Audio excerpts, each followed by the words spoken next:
సరిగ్గా ఈ రోజుకు ఆంధ్రప్రదేశ్ విభజన జరిగి 10 ఏళ్లు పూర్తయిందన్నారు మాజీ ఎంపీ ఉండవల్లి. తెలంగాణలో ఆవిర్భావ దినోత్సవ వేడుకలు జరుపుకుంటున్నారని, ఆంధ్రప్రదేశ్ పరిస్థితి దశాబ్ద ఘోషగా మారిందని ఆయన అన్నారు. ఎల్లుండి ఎన్నికల ఫలితాలు వెలువడనున్నాయని, అధికారంలోకి ఎవరు వచ్చినా ఏపీ విభజన సమస్యలను పరిష్కరించాల్సి ఉంటుందని ఉండవల్లి కోరారు. కేంద్ర ప్రభుత్వానికి హక్కు ఉంది అంటున్నారు.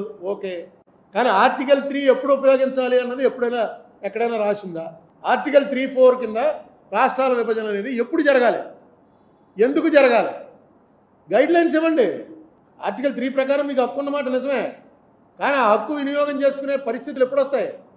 కేవలం తెలంగాణ ప్రాంతం వాళ్ళ అభీష్టం మేరకు ఈ రాష్ట్రం విభజిస్తున్నాం అంటున్నారు. అది ఎప్పుడైనా జరిగిందా? అలా జరగచ్చా? చాలా రాష్ట్రాలు విభజించమని అడుగుతున్నాయి.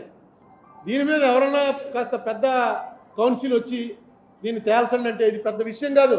మనం అడుగుతున్నది ఆంధ్ర తెలంగాణ కలిపేయండి, మళ్ళీ ఇవేం కాదు. రావాల్సినవి ఏమున్నాయో అవి ఇప్పించమని ఒక కోర్టు ఆర్డర్ ఇప్పించండి. అలాగే ఇక ముందు జరిగేటువంటికి ఒక గైడ్ లైన్స్ ఏర్పాటు చేయండి, ఏ ప్రకారంగా జరగాలని. ఇక అయిపోయింది ఏదో అయిపోయింది, కనీసం మాకు ఇవ్వాల్సినవైనా ఇవ్వండి. ఎందుకంటే కేసీఆర్ గారు రాష్ట్ర విభజన జరుగుతున్న సమయంలో పార్లమెంట్లో గొడవ, లోక్సభలో రాజ్యసభలో గొడవ జరిగినప్పుడు కానీ అంతకు ముందు కానీ ఆయన ఎప్పుడు సభకు రాలే. ఆర్టికల్ 3 ప్రకారం